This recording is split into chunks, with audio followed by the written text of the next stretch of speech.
Hey everybody, it's Paul, and as promised, we're at the end of the day, and I promised you guys an update on Whispers in the Walls. So, we've been at this since February, and I want to show you something before I do that. I don't show a lot of my personal stuff on here, but this kind of got me a little ticked off. It's crazy. So check this out. I'm gonna cover the camera. Don't want to do that. So I'll say I got the keys. You just gotta get the door. So yeah, we're gonna open the door. So check this out. So this is working my nerves. Okay. So I've had this car since February. And in that time frame, it's about to go in the shop for the second time.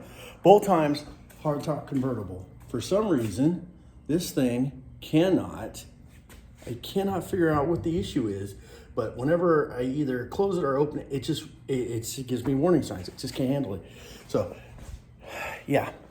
So if you're looking at the 2024 or 2025 Z06 Corvette, yeah, definitely rethink the hardtop convertible.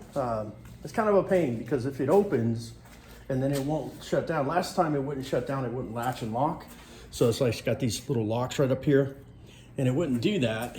And so I couldn't drive it over like 25, 30 miles an hour. I had to drive it all the way to the dealership. They kept it for like a week.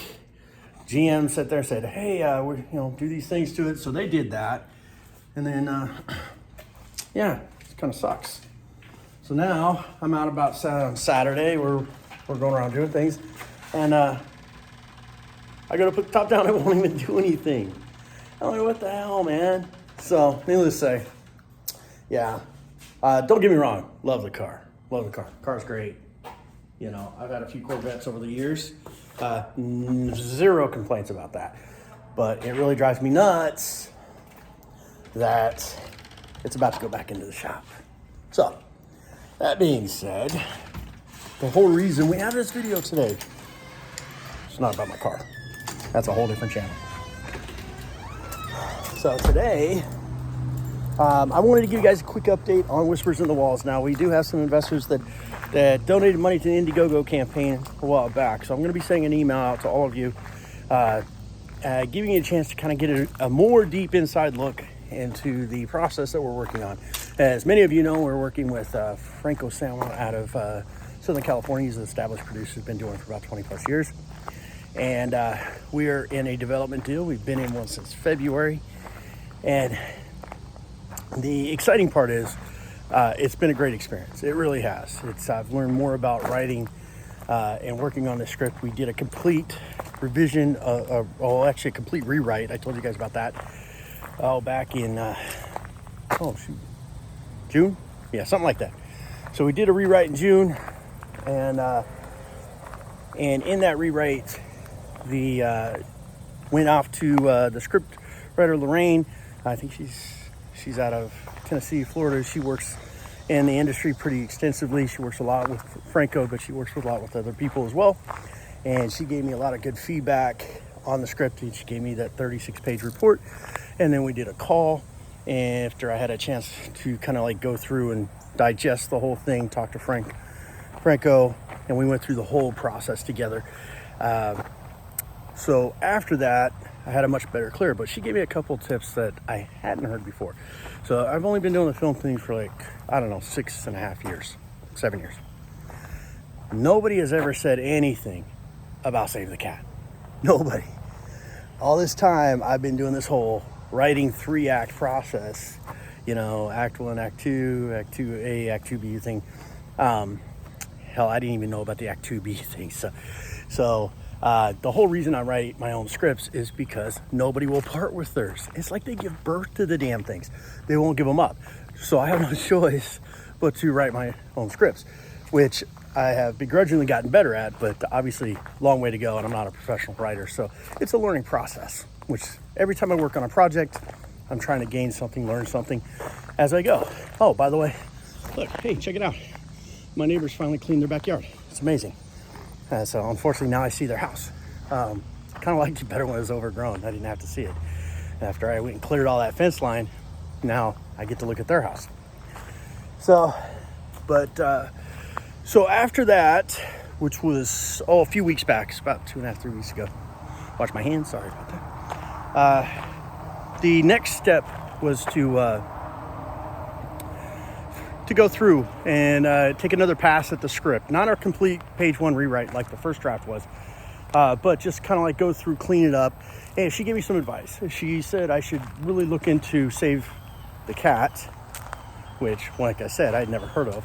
And at first, look, anytime you write a script and you give it to somebody and they give you constructive feedback, it can be a little bit of a gut shot. It happens to everybody. Nobody's immune from that, right? And, I'm no different than anybody else. Meanwhile, everybody I know that's making movies is off making movies. And so you're kind of like left sitting in the dark going, man, I am really not moving anywhere fast. And neither is that squirrel. You guys see him? He's up there somewhere. He's probably looking at me, wanting to know who the hell is that guy talking to? So, needless to say, you go through those things. People that you talk to on a regular basis when you're hot and heavy and everybody's giving you attention. Maybe they're not really talking to you so much anymore because they're off doing their own thing. You're kind of feeling sorry for yourself, get caught up in your feelings, going, oh man, I'm not getting anything done.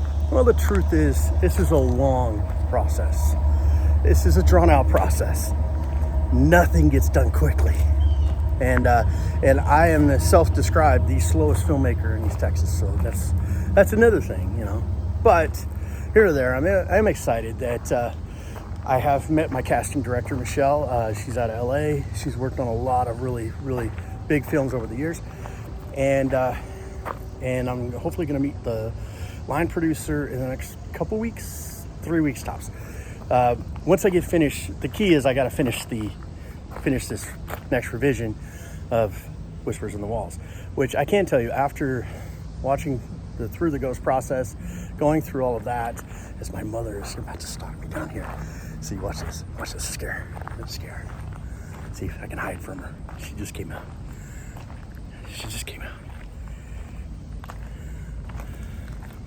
What are you doing? Now you're on camera. See? Where are you going, John? No, I'm doing my update. See? I'm going to go do my update. Leave me alone. I'll come back here and see. No, it's not pictures. She's stalking me now. Stop. I'll call the police. I'll have you arrested. What? I'm going to tell him. What are you going to say? No, he ain't saying nothing. Nothing to see here.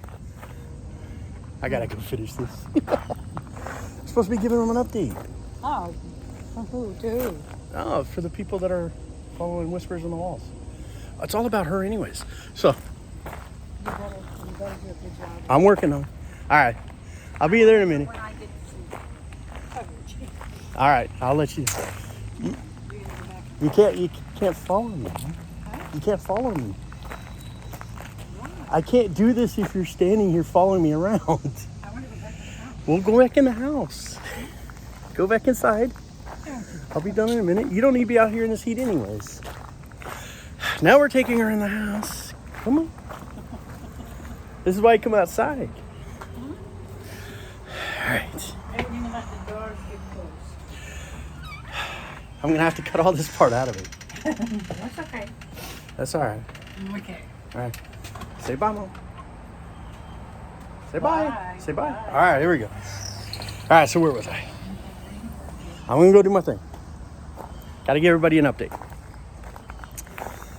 So that's actually all been within the last 2-3 weeks. All right, so obviously I'm also posting about a play that I'm in, and the whole motivation for being in the play is just really I'm always about learning new things. I'd like to learn how to be a better actor's director, and I'm always interested in seeing the perspective of another filmmaker or another director. Even if it's in theater, there's always something you can learn from it. So, yes, I'm getting in touch with my inner self. There you go. That's all it is. But, so the upside, which is what this whole video is supposed to be about, doesn't really matter, right? the whole point of this video is to kind of let you know that, all right, so we're in our second revision. It's not a complete rewrite, so it generally shouldn't take more than a few weeks. But I did have to go back. I had to look at the outline. And if you're not familiar with that Save the Cat, if you are, shame on you for not telling me about it sooner. But if you're not familiar with it, check it out. There's a lot of good resources. So, what was the guy's name? Blake Snyder or something like that, back in 2005 or 2008. I can't remember. He wrote a screenplay that actually, I think he wrote, Throw Mama from the Train or something like that. I don't know. But, you know, he had a system, and the system worked out really well for him. So, needless to say, that's where we're at. Next step, I'm going to finish the script. I'm going to send it back to Franco. Then we're going to get it over to, I can't remember his name, the line producer. And then once we get to the line producer, it's going to Michelle, the casting director. And from there, you know, we take next steps. So pretty soon, estimated ETA for pre-production on this film is spring of 25, he said. But here's the cool part. I keep looking over there thinking the camera's over there. The cool part is the Had Not Man is not dead. So there's life breathing into that film. So there's still options there. Got several films working on in just writing and doing content for the channel. I want to keep building content for this channel, even though I don't really do it consistently. So not everybody gets to be engaged in it. As I truck up and down my driveway so I can talk to you guys. But needless to say, that's where we're at. And with that, I guess we'll see you next time.